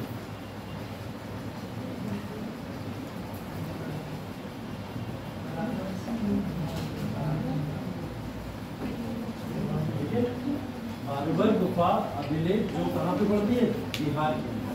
ठीक है, इतने सारे फैक्ट आपको शिलालेख और अभिलेख में याद करने रहते हैं। ठीक है, ये सारे फैक्ट अशोकन एम्पायर के अंतर्गत आपको याद करने रहते हैं। ठीक, अब इसके अंदर जो मैंने एक सारनाथ वाला आपको बताया वो बहुत इंपॉर्टेंट है, कलिंग वाला बहुत इंपॉर्टेंट है, और मैंने जो आपको बताया मेरठ और दिल्ली वाला और टोपरा और दिल्ली वाला, ये इंपॉर्टेंट है क्योंकि 14वीं शताब्दी के अंतर्गत फिरोज शाह तुगलक ने इनको लाके यहाँ बसाया था। ये ओरिजिनल यहाँ पे नहीं था। ठीक है, इनको लाके किसने बसाया था? फिरोज शाह तुगलक ने एस्टेब्लिश करा दिया था। सारनाथ वाला इंपॉर्टेंट इसलिए है क्योंकि सारनाथ के आप जो स्तंभ लेख देखोगे, उसी स्तंभ लेख से जो हमने आइकन लिया है ना अपना शेर वाला, है ना, जो आप पार्लियामेंट से लेकर हर जगह अगर इसको देखोगे तो वो जो लाइन वाला आपको स्मारक दिखाई देता है वो कहाँ से लिया गया? सारनाथ से लिया गया। तो उसके अंदर एक लाइन दिखेगा आपको, और लाइन के साथ में 3 नीचे छोटे छोटे एनिमल्स और दिखाई देते हैं। वो एनिमल्स कौन से? गेंडा है, बारहसिंगा, बारहसिंगा है, बारहसिंगा नहीं है, हाथी है, हाथी है, हाथी है, बैल है और घोड़ा है। हाँ, हाथी है, बैल है, घोड़ा है। ठीक है, ये मेजर एनिमल्स हैं जो उस शेर के आइकन के नीचे दिखाई देते हैं। ठीक है, और वो जो शेर का आइकन दिखाई देता है कहाँ से लिया गया है? वो सारनाथ के जो वो है स्तंभ लेख है वहाँ से लिया गया है। और वो जो बना हुआ है ना स्तंभ लेख, आज के समय में भी ऐसा बना हुआ है कि ना तो उसके ऊपर किसी तरीके की कोई जंग दिखाई देगी आपको, जंग आ जाती है ना, लोहा हुआ होता है काफी समय पुराना, उस पर जंग आ जाती है, नहीं, कोई आपको दिखाई नहीं देगी क्योंकि इसके ऊपर जिस सैंडस्टोन का कार्य किया गया है वो शायद हजारों लाखों वर्ष तक चलने वाली सैंडस्टोन है। तो उसके ऊपर किसी भी तरीके का कोई आपको ऐसा दिखाई नहीं देगा। ना कोई काई दिखाई देती है कि पानी बरसना शुरू हुआ उसके ऊपर काई बाई जम गई हो, कुछ नहीं। आज के समय में भी ऐसा ही फ्रेश दिखाई देता है। तो पहला का क्वालिटी ऑफ वर्क अगर आप देखोगे तो ऐसा दिखाई देता था। ठीक है, तो सारनाथ का बहुत इंपॉर्टेंट है जहाँ से ये प्रिंसिपल लिया गया था, और वहीं से अशोका से ही हमने चक्र लिया है। जो आप देखते हो ना हमारे फ्लैग के बीच में 24 तीलियों वाला जो चक्र है, वो चक्र भी कहाँ से लिया गया? अशोका के प्रिंसिपल या सिद्धांतों से लिया गया। उन 24 सिद्धांतों को वर्णित किया गया अलग अलग। इसका मतलब पीस है, इसका मतलब हार्मनी है, इसका मतलब सेकुलरिज्म है, इसका मतलब प्रमोशन ऑफ रिलीजन। ऐसे ऐसे करके 24 टोटल उन्होंने तीलियां उसमें बनाई थी और उन तीलियों को भारत के झंडे के अंदर लाके रखा गया। ठीक है, तो अशोका की लिगेसी की अगर आप बात करोगे तो लिगेसी के तौर पर अशोका आज तक जीवित है। अगर हम देखें उनके किए गए कार्यों के तौर पर, और वो जो कर गए देश के अंदर, चाहे वो प्रिंसिपल या सिद्धांतों के तौर पर लिखित तौर पर कर गए हो, या फिर आपको इस तरीके के एम्बलम या फिर झंडे के अंदर अपना तीलियों का वो प्रिंसिपल देगा। तो अशोका आज तक जीवित इस तौर पर माने जाते हैं। तो अशोका का पूरा जो सिद्धांत है वो इसलिए आपके लिए इम्पोर्टेंट है, और इसलिए मैंने बोला था ये लंबा समय लेगा आपके लिए, और लगभग पूरा क्लास ले लिया अशोका के प्रिंसिपल में। वो भी अभी कुछ होमवर्क भी दूंगा मैं, तब जाके पूरा खत्म होगा अशोका, है ना, तब जाके अशोका का सिद्धांत पूरी तरीके से खत्म होगा। ठीक, अब देखिए अशोका का जो कार्यकाल है वो कार्यकाल 232 ईसा पूर्व में समाप्त हो जाता है, लेकिन इनके बाद में कोई ऐसा शासक नहीं बचा अशोका के बाद में मौर्य एम्पायर के अंदर जो मौर्य एम्पायर के उस लिगेसी को बचा के रखता था। ठीक है, मौर्य एम्पायर धीरे धीरे चलता गया, लेकिन डिग्रेडेशन की तरफ चला गया। हर बड़े एम्पायर में ये होता है, हर बड़े एम्पायर में क्या होता है, एक बहुत बड़ा शासक आता है अचानक से, और उस शासक के बाद में जो भी शासक आते हैं वो कमजोर हो जाते हैं, और उसके बाद में शासन गिरना शुरू हो जाता है ना। जैसे एग्जाम्पल के तौर पर अगर हम अलाउद्दीन खिलजी को देखें, उस समय अलाउद्दीन खिलजी के बाद अगर पहले अगर हम लोग देखें तो बलबन को देखो, है ना, बलबन के बाद में भी साम्राज्य गिरा गुलाम वंश का। खिलजी के बाद में अलाउद्दीन खिलजी के बाद खिलजी साम्राज्य गिर गया। ठीक है, और ऐसे ही अगर आप बात करो मुगल साम्राज्य में, तो औरंगजेब के बाद में साम्राज्य खत्म हो गया। औरंगजेब अपने समय का अंतिम महान शासक है, कहलाया जाता था मुगल साम्राज्य में। उसके बाद कोई शासक ऐसा नहीं हुआ। तो साम्राज्य में एक बहुत बड़ा प्रतापी राजा आता है और साम्राज्य का विघटन हो जाता है। कारण होते हैं उसके पीछे, कुछ बड़े कारण जिम्मेदार होते हैं। उन कारणों में अगर बात करें तो अशोका का साम्राज्य किस तरीके से खत्म होता चला गया, उसके अंदर अशोका की खुद की गलतियां भी बताई जाएंगी, है ना। आप अशोका की अभी तक जितनी तारीफें की है, जो भी चीजें आपने की, ठीक है, लेकिन अशोका की गलतियों की वजह से उसका साम्राज्य भी खराब हुआ होगा, है ना। जैसे धार्मिक नीति को इतना बढ़ावा दे दिया गया था कि उसकी वजह से राजनीतिक तौर पर कहीं ना कहीं विघटन शुरू हो गया। ठीक है, भूख लग गई क्या? क्या हुआ, धार्मिक नीति को इतना बढ़ावा दिया गया इसके समय काल में, बुद्धिज्म को इतना प्रमोट किया गया कि जिसकी वजह से राजनीतिक तौर पर अगर हम लोग बात करें तो राजनीतिक तौर पर कहीं ना कहीं एक पिछड़ापन दिखाई देता है, राजनीतिक तौर पर डिग्रेडेशन दिखाई देता है। तो अशोका की एक कमी कहीं ना कहीं, वैसे अशोका ने बैलेंस करने की बहुत कोशिश करी कि बुद्धिज्म के साथ जैनिज्म को भी बैलेंस करो, हिंदुइज्म को भी बैलेंस करो, बट नहीं कर पाया, क्योंकि सबको तो पता है बुद्धिज्म के ऊपर ज़्यादा ध्यान है और बुद्धिज्म को प्रमोट करने में ज़्यादा लगे। उसकी वजह से राजनीतिक कहीं ना कहीं गतिविधियाँ इनकी निष्क्रिय हो गई। इसके बाद इनका जितना खजाना था उन्होंने क्या करा, खजाना सारा निकाला और बुद्धिज्म के प्रमोशन में लगा दिया। ठीक है, मतलब अगर इनके पुत्र श्रीलंका जा रहे हैं तो वो खजाने में से पैसा उठा के देते थे और कहते थे जाओ प्रमोट करो। बुद्धिस्ट काउंसिल हो रही है, कहाँ से हो रही है, खजाने में से हो रही है। तो धीरे धीरे क्या हुआ, पूरा का पूरा खजाना समाप्त हो गया, और खजाना समाप्त होने का किसके ऊपर असर पड़ेगा, आने वाले राजाओं के ऊपर। ठीक है, तो इस तरह की से धीरे धीरे अशोकन एम्पायर समाप्त हो गया, और अशोकन एम्पायर के बाद में ये जो साम्राज्य था, वृद्धरथ एक राजा हुए, लास्ट में जो अंतिम राजा हमने बताए थे वो अंतिम राजा हुए, और उनके समय काल में शिशुनाग वंश ने इस साम्राज्य को, शिशुनाग वंश का शुंग वंश ने इस साम्राज्य को आगे पूरी तरीके से समाप्त कर दिया, जिसके राजा पुष्यमित्र शुंग। ठीक है, बात करो अगर इसके साहित्यिक स्रोत की या फिर स्रोत की या सोर्सेज की बात अगर आप करोगे कि ये सोर्सेज क्या है, मौर्यन एम्पायर के बारे में हम जानते कैसे हैं। जैसे मैंने आपको बताया, एक तो सोर्स हमारे पास में शिलालेख, अभिलेख, ये सब है, इससे तो हम जानते हैं। बाकी कुछ किताबें जैसे अर्थशास्त्र, अर्थशास्त्र किसने लिखी थी? कौटिल्य चाणक्य ने। कौटिल्य चाणक्य ने इस किताब के अंदर पूरे मॉडर्न एम्पायर को लिखा हुआ है। जो हमने सारा प्रशासन पढ़ा सब यहीं से उठा के पढ़ा था। इसके अलावा अगर एक दूसरी किताब है उसको देखिए, मुद्र राक्षस। मुद्र राक्षस को पूरी तरीके से जब लिखा था विशाखदत्त ने लिखा है इस किताब को, और इस किताब के अंदर पूरा वर्णन दिया गया यहाँ की पॉलिटिकल लाइफ, इकोनॉमिक लाइफ, उस सब के बारे में भी लिखा गया है, सारा का सारा मॉडर्न एम्पायर के बारे में। और इंडिका आप लोग जानते हैं किसने लिखी थी? मेगास्थनीज ने। तो ये 3 लिटरेरी सोर्सेज हैं किससे रिलेटेड?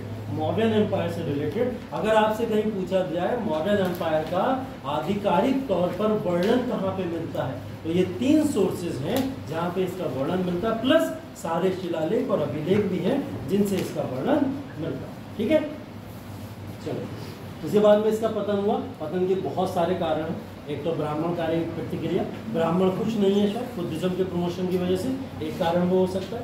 वित्तीय संकट, ये अपने साम्राज्य का पूरा खजाना लुटा दिए जिसकी वजह से वित्तीय संकट क्रिएट हुआ।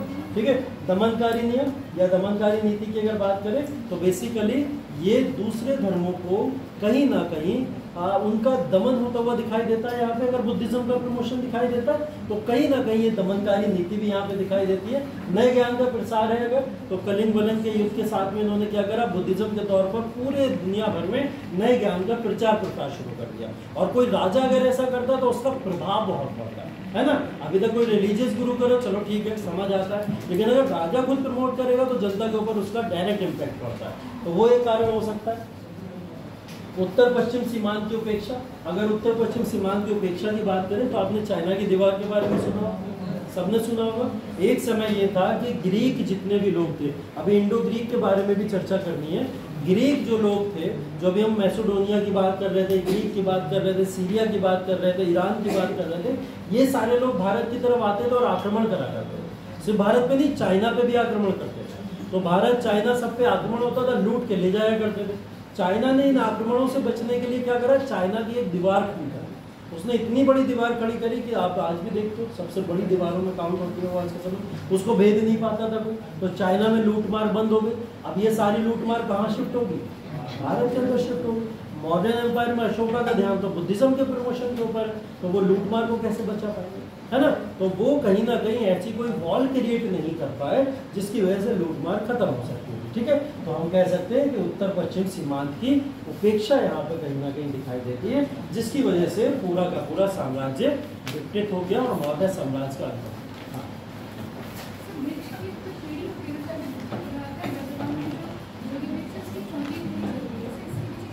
क्या चलिए एक बार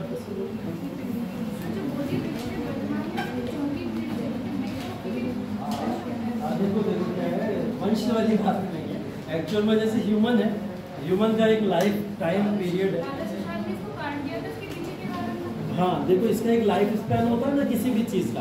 बोधि वृक्ष अगर है तो ओरिजिनल तो नहीं रह गया होगा, ऑब्वियस सी बात है, सब हम जानते हैं आप जानते हो, क्योंकि हम लोग बात कर रहे हैं लगभग आप देख लो 540-50 ईसा पूर्व लगभग 550 साल उधर और 2024 साल इधर, है ना। 2500 साल से ज़्यादा एक पेड़ कैसे सर्वाइव कर सकता है ना। तो क्या हुआ होगा कि कहीं ना कहीं उसी वृक्ष के कुछ भाग जो होंगे उन भागों से दूसरे वृक्ष को उगाया गया होगा और उन वृक्षों को उगा के फिर एक नए वृक्ष को उगाया गया होगा। तो उस बेसिस पे बोला जाता है कि यह उसकी चौथी पीढ़ी के तौर पर चला है ना। जैसे मानव का भी जन्म होता है ना, इस हिसाब से पेड़ पौधों का भी जन्म होता है। तो उस वृक्ष की श्रृंखला, वो जगह आज तक ओरिजिनल फॉर्म में है, जगह है वो वैसे ही, लेकिन हाँ वहाँ वृक्ष का जो दौर है वो बदलता चला जाएगा, है ना। वो नेचुरल चीज़ है, वो कहीं ना कहीं कोलैप्स होगी, हमेशा वैसे नहीं रहेगी। ठीक, देखिए इसके बाद शुंग वंश आता है। शुंग वंश, अब देखो मुझे मिला है एक क्लास इसके लिए प्रॉपर, जो मैं बता रहा हूँ आपको, लेटर मॉडर्न एम्पायर। ठीक है, और लेटर मॉडर्न एम्पायर का जो क्लास मिला था वो आज ही का मिला था। ठीक है, और आज का क्लास 10 मिनट का बचा है मात्र सिर्फ और सिर्फ, और इस 10 मिनट के अंदर पूरा लेटर मौर्य खत्म करना है, उत्तर मौर्य कालीन खत्म करनी है, जिसके अंदर शुंग वंश भी आएगा, कर्ण वंश भी आएगा, कुषाण वंश भी आएगा, सातवाहन वंश भी आएगा। ये सारे राजवंश आने के बाद में, उसके बाद में हम लोग बाद में जाएंगे गुप्ता एम्पायर के ऊपर, लेकिन उससे पहले 4-5 राजवंशों को खत्म करना। उसको खत्म करने की कोई दूसरी ट्रिक नहीं है, सिर्फ और सिर्फ इतना बता सकता हूँ मैं आपको, क्योंकि कल से गुप्ता एम्पायर शुरू करना है एट एनी हाउ, क्योंकि फिर गुप्ता एम्पायर पीछे रह जाएगा। ठीक है। क्वेश्चन देखिए, हम लोग उस पर बात कर रहे हैं कि बेसिकली देखो पिछले साल एंशिएंट में शायद ज़्यादा क्लास थे, इस बार कुछ रिड्यूस किए गए, ठीक है। और क्लासेस रिड्यूस होने की वजह से मेन टॉपिक पे ज़्यादा ध्यान दिया गया। जैसे मॉडर्न एम्पायर के लिए 2 क्लास दे दिए गए थे, लेकिन उत्तर मौर्य काल के लिए सिर्फ 1 क्लास दिया गया। और उत्तर मौर्य काल में 5 राजवंश पढ़ने रहते हैं और मौर्य काल में तो 1 ही राजवंश पढ़ना रहता है। तो 5 राजवंशों को पढ़ने का सिर्फ एक तरीका है कि शुंग वंश में अगर सबसे प्रतापी राजा कौन है, पुष्यमित्र शुंग। और पुष्यमित्र शुंग के बारे में मैं आपको पढ़ा दूं और मैप पे दिखा दूं कि कौन सी लोकेशन है जहां शुंग एम्पायर आपको दिखाई देता है, कौन सी लोकेशन है जहां आपको सातवाहन एम्पायर दिखाई देता है, ठीक है। इसके बेसिस पे जितनी फैक्चुअल चीजें, बाकी तो हमारा ऑनलाइन सेशन चलेगा, है ना। कुछ अगर छूटेगा तो हम वहाँ चर्चा कर लेंगे और वहाँ क्वेश्चंस का रिवीजन भी कर लेंगे। तो कुछ भी अगर छूटेगा तो वहाँ हम लोग रिवाइज कर लेंगे। चलिए अभी शुंग वंश को देख लो, पहला राजा, अंतिम राजा, कुछ इंपॉर्टेंट फैक्टर इससे रिलेटेड, और उसके बाद में धीरे धीरे क्रोनोलॉजिकल ऑर्डर लेके खत्म करते हैं, क्योंकि इससे रिलेटेड क्वेश्चन जो आते हैं ना ज्यादातर वो क्रोनोलॉजिकल ऑर्डर के आते हैं, ठीक है। कुछ ना कुछ चीजें जो पूछ लेगा वो इंपॉर्टेंट यहाँ मैंने बताई हुई है, वो मैं आपको बता दूंगा। देखिए ये शुंग एम्पायर आपको दिखाई दे रहा है। अभी तक हम इस पूरे एरिया में कौन देख रहे थे, मौर्यन एम्पायर देख रहे थे। हमने बोला मौर्यन एम्पायर का डिग्रेडेशन हो गया, अशोका एम्पायर के बाद में बहुत सारे राज्यों ने अपने अपने आप को इंडिपेंडेंट करना शुरू कर दिया, क्योंकि बड़ा एम्पायर जब डिग्रेड होता है तो छोटे छोटे एम्पायर वहां से निकलना शुरू हो जाते हैं। और उन छोटे छोटे एम्पायर के अंदर इतने सारे एम्पायर हमको दिखाई देते हैं, जिनमें से बड़े एम्पायर 2 निकले, एक सातवाहन एम्पायर निकला और एक शुंग एम्पायर निकला, ठीक है। शुंग एम्पायर तो बेसिकली प्रॉपर पाटलिपुत्र का इलाका ले लिया, क्योंकि इसने डायरेक्ट मौर्यों पे अटैक करा था आगे, ठीक है। वृद्धरथ मौर्य एम्पायर के तो थे, तो मौर्य एम्पायर को हरा के सीधा पाटलिपुत्र में घुस जाता, ठीक है। तो इन्होंने उनको हरा के पूरा शुंग एम्पायर ने ये ले लिया। पुष्यमित्र शुंग एक ब्राह्मण जाति के व्यक्ति हैं, जो ब्राह्मण साम्राज्य, पहला साम्राज्य है भारत का जो ब्राह्मण साम्राज्य कहलाता है। अभी तक हम लोग क्षत्रिय एम्पायर पढ़ते थे, अभी हमने शूद्र एम्पायर भी देख लिया जब हम नंद वंश की बात करते थे, ठीक है। और मौर्य के बारे में भी पॉपुलर है कि कुछ लोग कहते हैं शूद्र, कुछ लोग कहते हैं क्षत्रिय, लेकिन हमने अभी तक ये नहीं देखा कि कोई ब्राह्मण एम्पायर भी आया हो, है ना। तो ब्राह्मण एम्पायर के तौर पर पहला एम्पायर आया जिसको पुष्यमित्र शुंग के नाम से जाना जाता है। पुष्यमित्र शुंग क्या ओरिजिनली वास्तविक भारत के रहने वाले थे, ये बात कोई बता सकता? ये वृद्धरथ के सेनापति थे, ठीक है। वृद्धरथ के कमांडर थे। वृद्धरथ के कमांडर के तौर पर भारत के अंदर ये आए। ये ओरिजिनली भारत के निवासी नहीं है। मैंने आपको बताया ग्रीक का जो पूरा का पूरा इलाका है, उस इलाके से बहुत सारे इंडो ग्रीक्स इस समय में आ चुके थे। उन इंडो ग्रीक्स के साथ में कुषाण भी है, उन इंडो ग्रीक के साथ में कई सारे और भी छोटे छोटे साम्राज्य है। उन्हीं साम्राज्य में से कुछ एक व्यक्ति जो निकला हमें दिखता है वो है पुष्यमित्र शुंग। लेकिन ब्राह्मण जाति की क्योंकि ये थे, ब्राह्मण जाति का इन्होंने एक अपना पूरा संप्रदाय या साम्राज्य स्थापित कर लिया, ठीक है।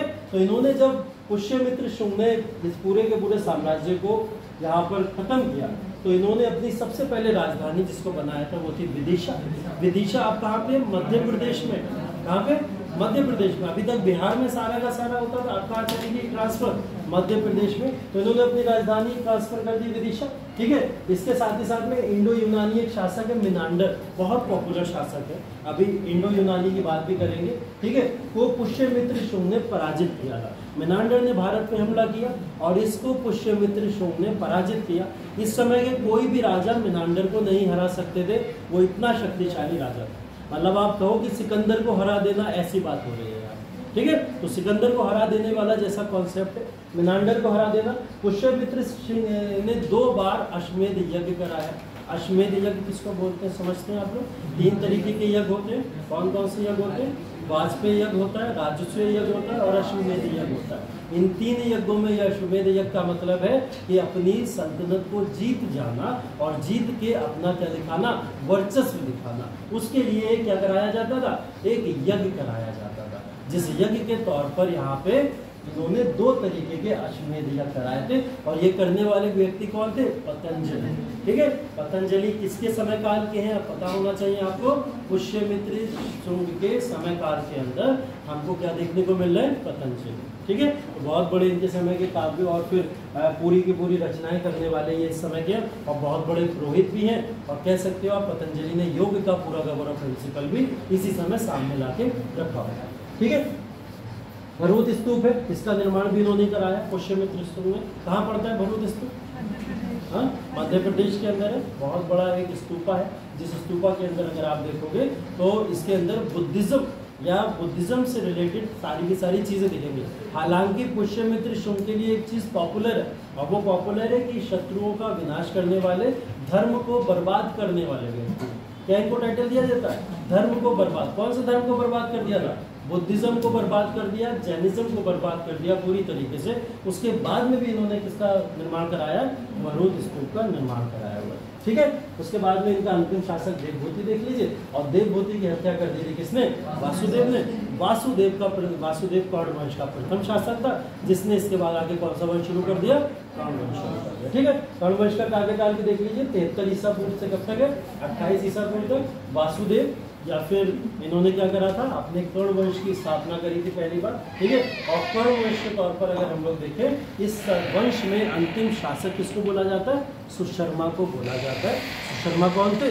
इस वंश के अंतिम शासक थे, या इनको अंतिम शासक के तौर पर जाना जाता है। अब ये क्रोनोलॉजी आती है। ठीक है, पूछा जाता है शुंग वंश के प्रथम शासक, शुंग वंश के अंतिम शासक, कर्ण वंश के प्रथम शासक और कर्ण वंश के अंतिम शासक। उनसे रिलेटेड इंपॉर्टेंट अगर कुछ घटनाएं हैं, वो घटनाएं मैंने आपको बता दी, जैसे अश्वमेध यज्ञ हो गया, ठीक है, भरूत स्तूप हो गया, ऐसी कुछ घटनाएं शायद पूछ ली जाए, लेकिन कर्ण वंश के अंदर इससे ज्यादा कुछ नहीं पूछा जाता। ठीक है, सिर्फ प्रथम शासक पूछेगा और अंतिम शासक पूछेगा। समय काल बहुत इंपॉर्टेंट है, ये याद रखना है आपको। 73 ईसा पूर्व से 28 ईसा पूर्व। अब हम लोग किधर जा रहे हैं ये भी ध्यान रखिएगा। ईसा पूर्व से हम लोग ईसवी की तरफ जा रहे हैं, मतलब बीसी से हम लोग कहाँ जा रहे हैं? एडी की तरफ हम लोग धीरे धीरे ट्रांसफर कर रहे हैं। तो अब गुप्ता एम्पायर एडी का है, बीसी का नहीं है, ये भी ध्यान रखना है। ठीक, चलिए, इसके बाद में सातवाहन वंश होता है, क्योंकि सुशर्मा की हत्या कर दी थी शिमुक ने, और शिमुक सातवाहन वंश के पहले शासक थे। सातवाहन वंश एक बार में खत्म नहीं होगा, ये थोड़ा लेंथी।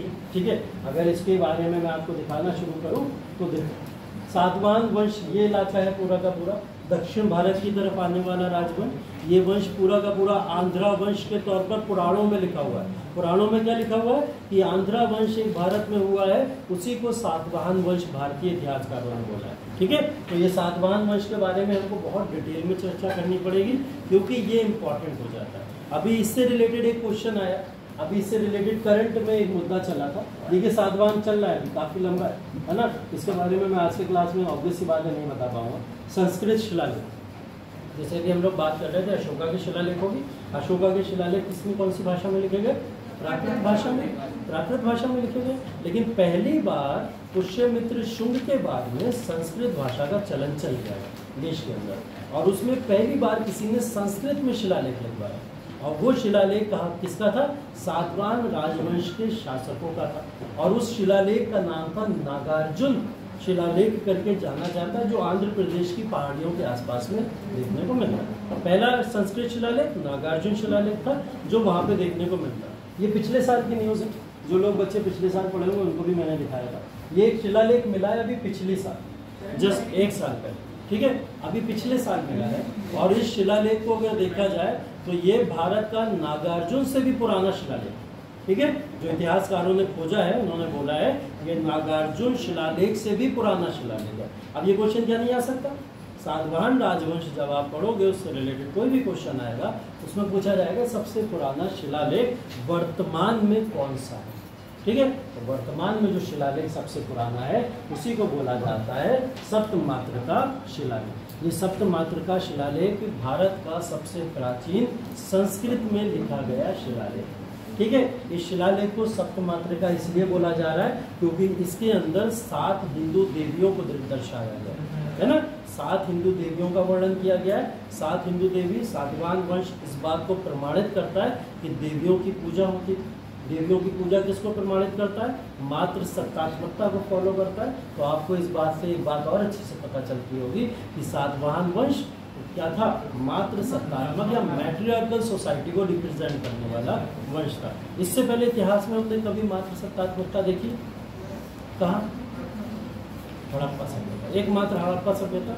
उसके बाद से चले आओ तो हम लोग पैट्रियार्कल सोसाइटी देखते हैं। पुरुष सत्तात्मकता देखते हैं पूरी तरीके से कि पुरुषों का सिद्धांत चलता चला आ रहा, पुरुष हर जगह वर्चस्व में। लेकिन ये वो है जहाँ पर महिलाएं देखने को मिलता है, उनकी पूजा हो रही है और उनके बारे में यहाँ पे वर्णन किया जा रहा है। तो मात्र सत्तात्मक आइडियोलॉजी को कहीं ना कहीं फॉलो दिखता है। और ऐसी 7 देवियाँ इसके अंदर वर्णन किया गया। कभी कभी इसमें महालक्ष्मी को भी बुला दिया जाता है, तब ये अष्ट बन जाता है। ठीक है, तो इसको ध्यान रखना, ये करंट का टॉपिक है, एकदम करंट का है। जब सातवाहन राजवंश पढ़ेंगे तब इस जो पूरा शिलालेख है, इस शिलालेख के बारे में भी हमें पढ़ना है। अब सबसे पुराना शिलालेख नागार्जुन नहीं रहा, अब सबसे पुराना शिलालेख क्या बन गया? सप्तमात्र का शिलालेख बन गया। कौन सा भाषा का? संस्कृत भाषा का। ठीक है, वैसे प्राकृत भाषा में तो बहुत सारे है ना, लेकिन संस्कृत भाषा में अगर आपसे पूछा जाए तो कौन सा है? ये है आपका सप्तमात्र। ठीक है, इन शिलालेखों की श्रृंखला को याद रखिएगा। और ऐसे बहुत सारे शिलालेख वगैरह आगे दिखेंगे आपको, उनके बारे में भी चर्चा करेंगे। देखिए, ये कुछ मैंने क्वेश्चन आंसर्स के फॉर्म में ऐसे करके यहाँ पे डिज़ाइन कर दिया, इसको मैं आपको दे दूंगा, इसको आप रिवाइज कर लीजिएगा। बस वन लाइनर्स टाइप के हैं कि क्वेश्चन लिखा हुआ है, उसके आगे डैश लगा के आंसर लिख दिया। इससे आपका वो रिवीजन हो जाएगा जो वन लाइनर रिवीजन मैंने आपको बताया था, जो क्वेश्चन वन लाइनर टाइप के आ जाते हैं, है ना। जिस तरीके से यहाँ पे देखो बोला गया ना, अंतिम मौर्य सम्राट भरतरथ की हत्या करके किसने शुंग वंश की स्थापना करी? ठीक है, तो शुंग वंश की स्थापना करने वाले पुष्यमित्र शुंग।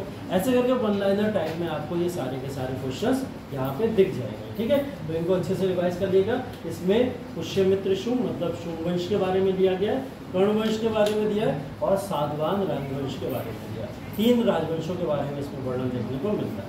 अब लिखिए होमवर्क।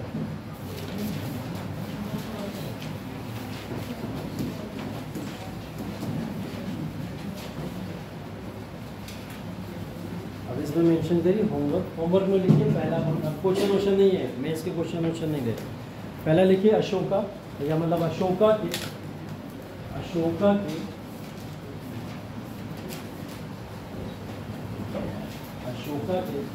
धार्मिक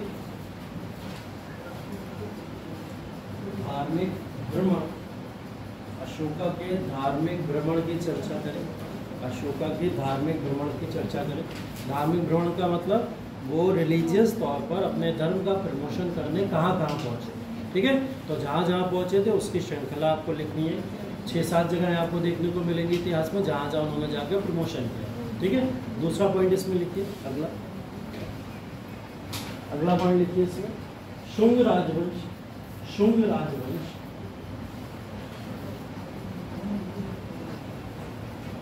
स्थापना से अंत की ओर। शुंग राजवंश स्थापना से अंत की ओर। ठीक है, इसमें क्या करना है? शुंग राजवंश के प्रथम शासक और उनके अंतिम शासक, कुछ अगर इम्पोर्टेंट आपको दिखे उसके अंदर 1-2 पॉइंट जो भी दिखे, PDF भी भेज दूंगा, यहाँ से देखें उसको नोट कर लीजिएगा, वरना अपने हिसाब से उसमें मेंशन कर लीजिएगा। ठीक है, और वो मेंशन ऐसे नहीं करूँगा गूगल देख के। कैसे करूँ? कौन सी किताब से? कौन सी बताइए? कौन सी है तुम्हारी? आगे बोलते जाओ तो क्वेश्चन बहुत होगा। कौन सी किताब बताइए मैंने इसके लिए, कहाँ से देखोगे? 11th की NCERT है, RS शर्मा। ठीक है, उसी किताब के अंदर तो दिया हुआ है सारा का सारा, बट अभी उससे नहीं देखना। ठीक है, वहाँ से मत देख के आना। अभी कहाँ से देखोगे? अभी प्रीवियस ईयर क्वेश्चंस उठाओगे अपने, और उन प्रीवियस ईयर क्वेश्चन में सर्च करोगे पिछले 10 से 20 साल के कहाँ शुंग राजवंश से रिलेटेड क्वेश्चन आया, उसको मार्क करना, और उसके नीचे जितना भी आपको डिक्लेरेशन लिखा दिख रहा है उसके कुछ पॉइंट उठा के अपने नोट्स में लिखना। ठीक है, सिर्फ और सिर्फ प्रीवियस ईयर क्वेश्चन से इस चीज़ को कवर करना। सारी चीज़ें नहीं बोलता हूँ ऐसे कवर करने को, सिर्फ ये बोल रहा हूँ क्योंकि ये इंपॉर्टेंट इसलिए है। ठीक है, अभी लिखो अगला। और शुंग राजवंश हो गया, उसके बाद लिखिए कर्ण राजवंश।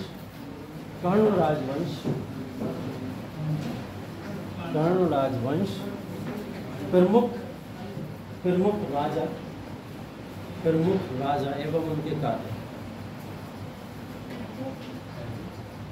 राजा एवं उनके कार्य। अगला लिखिए इसमें सातवाहन वंश।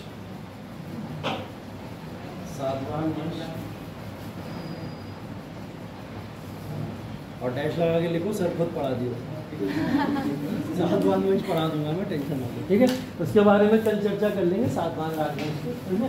बस ये ध्यान रखिए जितनी चीज़ें बता दी हैं उसको रिवाइज अच्छे से कर लिया, क्योंकि ये भूलते बहुत जल्दी।